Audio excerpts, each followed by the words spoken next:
even though this podcast is called Reasons to Be Cheerful, if you are in a delicate state, if you're depressed or if you're very unhappy, don't listen to this podcast because it could be fairly challenging for somebody in that condition.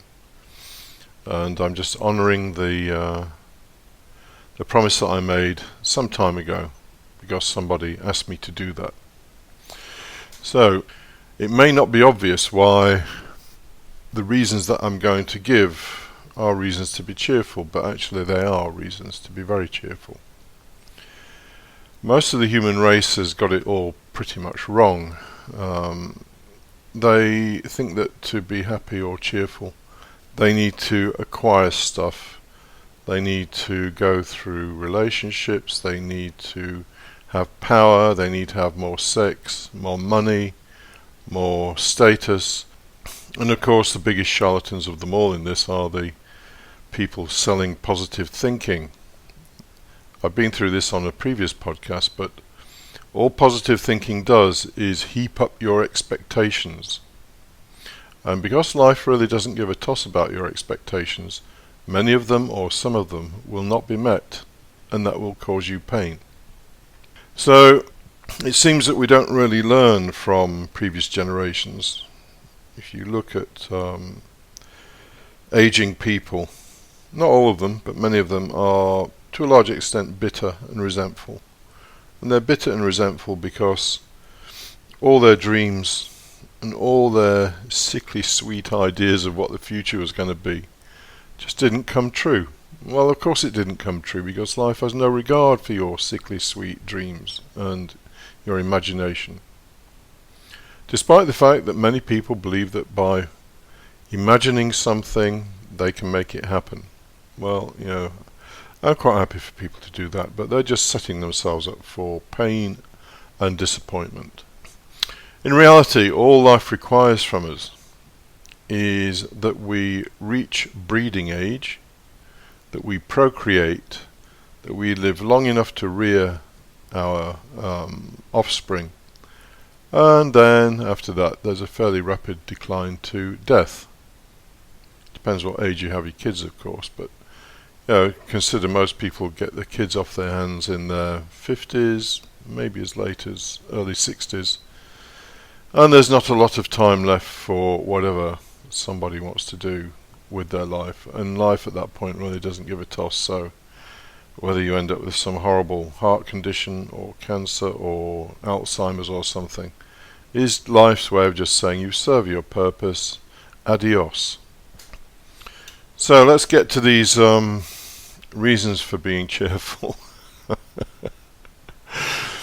Having painted that picture. Well, the first reason to be cheerful, and it may not sound like a reason to be cheerful, is that you and your life amount to nothing, in any way you can measure it. All the things you think are important are actually beneath contempt, including social status, your wealth, your favorite philosophy, your dreams, your opinions, your biases, your sense of what is right and wrong. It all amounts to nothing. If it amounted to something, then you would imagine that, I don't know, maybe 50 or 100 years from now, it would still have some value. There'd still be something left around of it. Well, there will be nothing left of it. And hundreds of years from now, it will be as though you had not existed. So you and your life amount to nothing.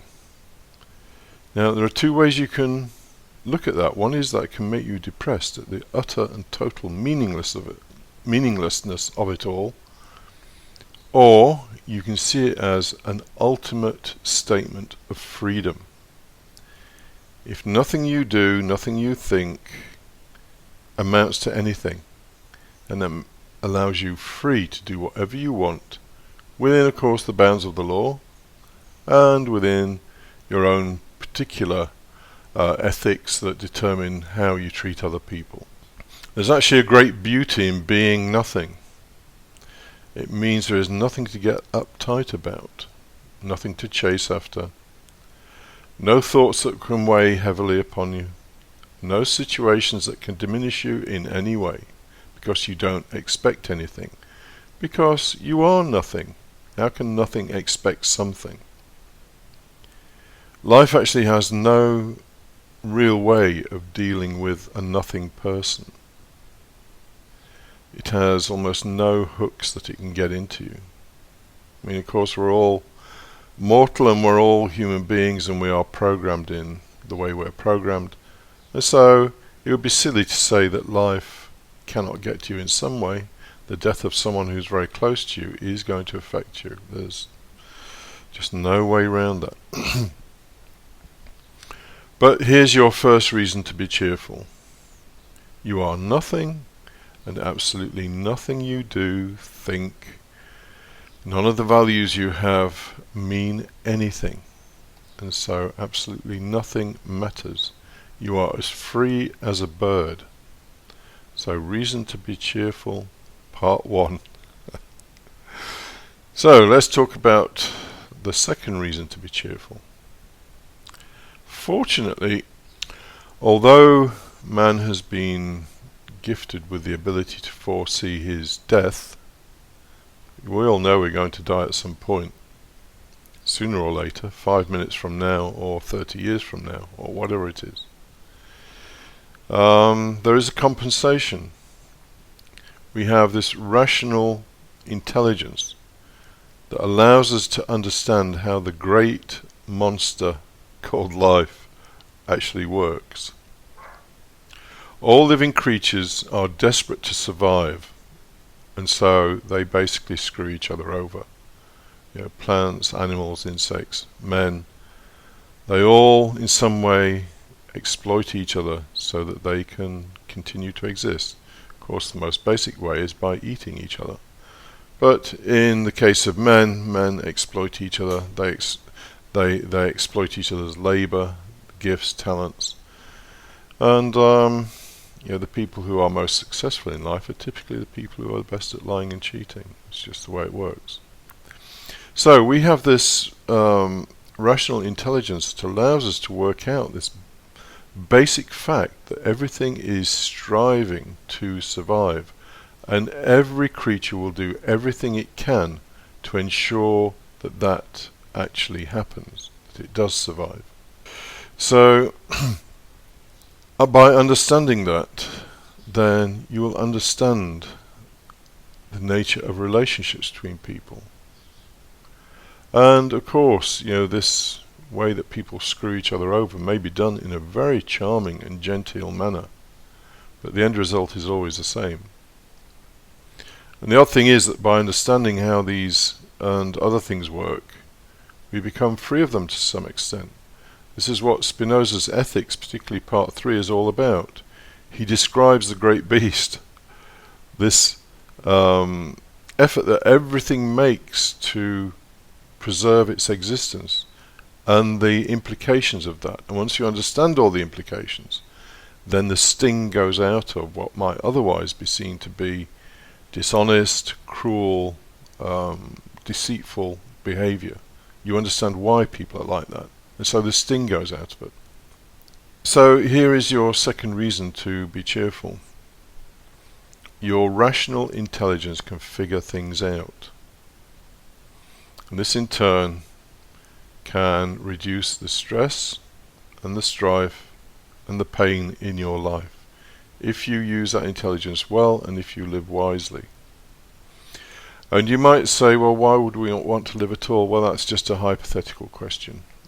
At the end of the day, you have this beast in you as much as anybody else, this striving to survive. And to negate that in the sense of not wanting to live and actually carrying it through really means that you are in a great deal of pain. Most people are not in that level of pain, so they continue to exist. And so, because we continue to exist, then we want to find the most pleasant and sensible way to do that. And our rational intelligence allows us to do that to some extent. It's not perfect, but it's better than living like a dog. And as Mr. Gurdjieff said, one of the aims of his work was not to die like a dog. So that's the second reason to be cheerful. The third reason is that the universe is completely without meaning, purpose, or morality. As far as we're concerned, it's just a big beast hell-bent on reproducing itself and devouring its own kind. The ancients would call it the mother who eats her own children.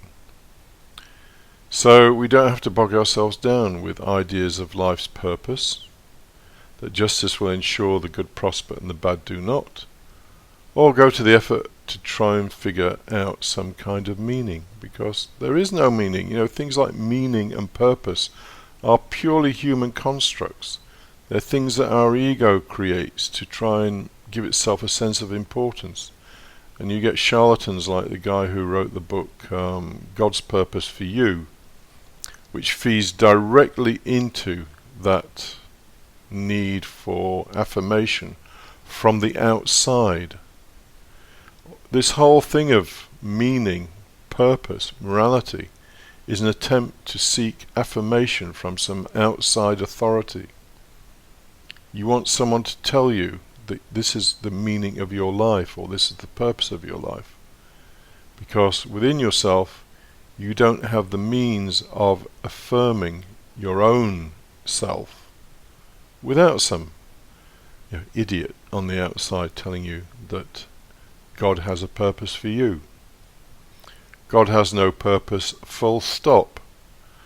Because in the traditional sense of the word, there is no God like that. There is no old man in the sky, filling in his spreadsheet, saying this is the spreadsheet for Joe, and this is the meaning for Joe, or purpose for Joe, and this is the meaning for Helen, and so on and so forth. How naive can we be?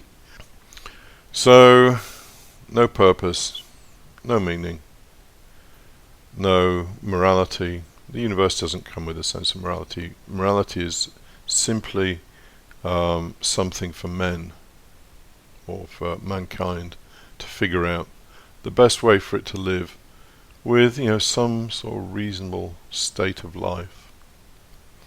So here's the secret. Cheerfulness comes from a realization of your own inner power, and the rejection of any form of validation from other people, philosophies, religions, peers, family, or anyone else who might want to load us up with their shit. We don't even need the universe to validate us, because we know the universe has already passed the death sentence upon us. So the universe has no sense of meaning or purpose for us. It's already committed. It's already sentenced us to death, and that can happen at any time. It's like being on death row. You never know when the guards are going to come marching down the corridor to take you away. So wallow in your own self-validation,